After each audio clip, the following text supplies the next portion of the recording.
naglalakad po kami dito from Davao para lang pumanood ng Jaydeen. Hindi lang sila actress and actors, singers din. I came here to the Philippines to watch the Jaydeen concert. Hindi lang sila concert performer or singers, no? May theatrics na rin nakasama.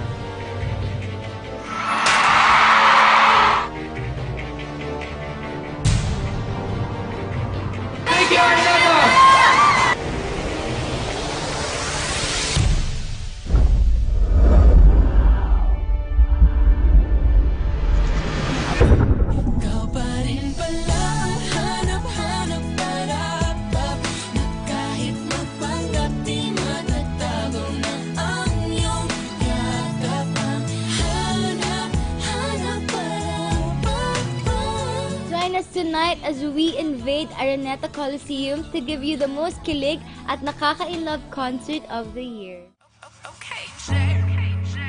I only wanted the result. Gusto niyo po i-try ko yung Spice Girls?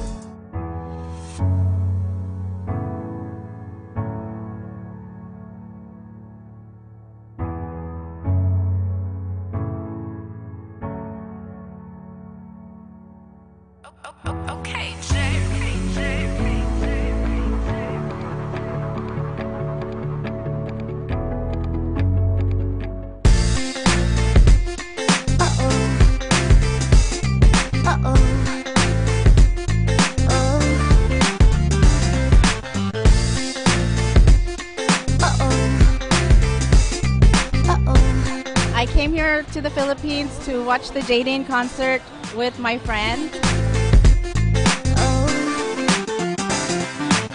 Kinikilig ako, itong epekto mo, walang nalang tumakbo ako. Hintay ako na 1 p.m. dito, tapos ngayon lang po sila mapapasok. Cute yung Jaydeen, saka nakaka-love yung love team nila. When we opened the selling ng tickets, it was like we sold like 9 million in one day. Ganun siya kabilis. Kung ano nang next, upang aking utak ay maset. O ano ba nadarama?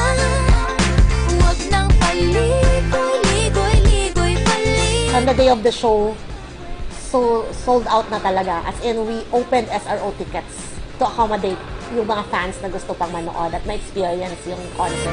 Ligoy pa, kwento-kwento ka tungkol sa bagay-bagay. Pag-usapan naman natin tayo. Andito po kami sa Araneta ngayon para sa Jaydeen in Love concert. First ever concert ng James and Nadine. So, we are from We Love Jaydeen Official, the official fans club of James and Nadine. And we gathered 10,000 light sticks for all the fans. So, itong gagamitin namin para makapag-create kami ng purple ocean and then para maging sakto siya sa team ng Jaydeen in Love concert, which is pink and blue. So, we gathered 10,000 light sticks worth of 320,000 pesos. So, all the Jaydeen fans all over the world contributed to achieve this fun project for Jaydeen. Across the board yung market na kinover ng show na to. May mga matanda, may mga titas of Manila, may mga bata, may mga teenagers, at mga mga yuppies na kung tawagin natin. So, sila yung mga millennials actually. So, sila yung talagang parang core market ng Jaydeen.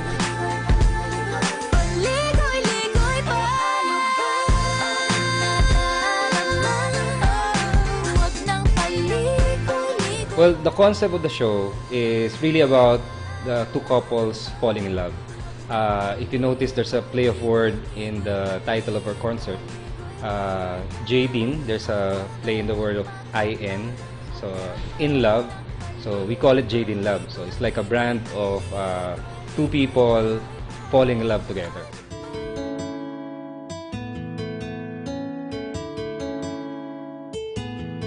Ang nakaka-inlove sa Jaydeen is sa pagiging natural nila, and yun lang, it's so natural, so lahat totoo. Ang nakaka-inlove po sa Jaydeen Love Team, very natural po yung chemistry nila, napakagaling po talaga. Ang nakaka-inlove sa Jaydeen ay simple lang sila at saka lakas ng chemistry nila!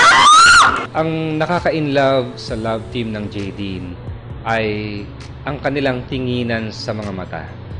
Ang malagkit na tinginan nila sa mga mata nila. Ang nakaka-inlove sa Jaden, yung influence nila na mapaniwala yung tao na totoong love.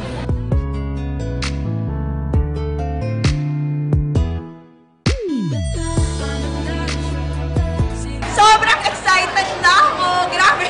As in, humanap talaga ako ng paraan para makakuha ng ticket kasi nakumpisan ako. Super, super, super excited. Galing pa ako sa Pangasinan, lumuwas pa ako ng 5 hours para lang dito. Super excited! Excited na kami sa concert ng JD!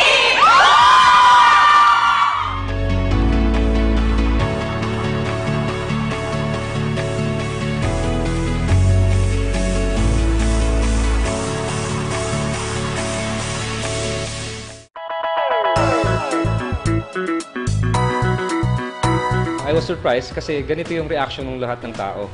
Kahit araw-araw mo silang nakikita dun sa Oth Hall, ganun pa rin. Excited pa rin silang makita yung love story ng dalawa. And I'm sure, simula pa lang to. Ang ina-expect namin sa concert na ito ay makakilig moments sa mga OJD! Yung mga kanta po nila na binabalik-balikan namin. Ang ina-expect ko sa kanila ay kiss. Mag-kiss sila! Ina-expect ko sa concert nila na buwis, buhay production lahat. Ang ina-expect ko mamaya, yung mapapakita talaga nila yung talent nila sa singing, sa dancing, and yung iba pa nilang mga talent na hindi pa namin nakikita. So, ang nakita na sumasayaw sila ng sobrang parang romantic. Ang inaabangan ko ay yung sexy dance ni James Reid.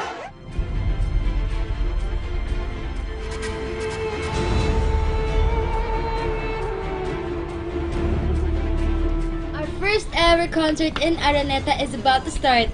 Ayun, dumadagungdong na po ang Big Dome. Hindi lang sa ingay, kundi sa love mula sa ating mga solid kapamilya at syempre dahil na rin sa mga loyal JDs. That's right. Marami man hindi nakapasok dito sa Big Dome to celebrate love with us.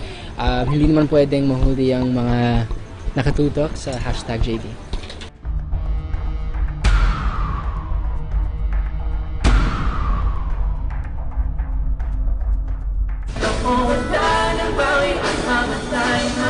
Mag-mic test ka na.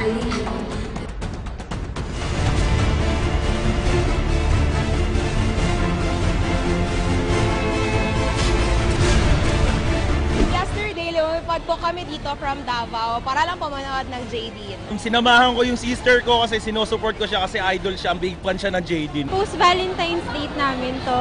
Actually, gift niya to sa akin kasi alam niyang sobrang love na love ko yung Jaden.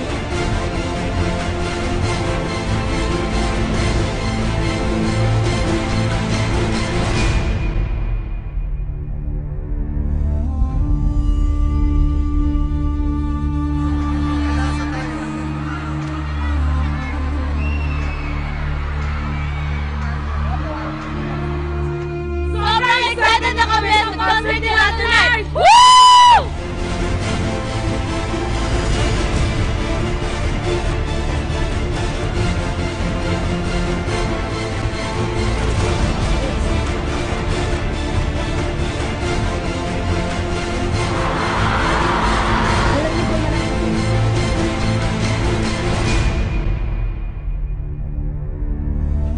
Humanda ng kiligin at may in love dahil it's time for JD in Love.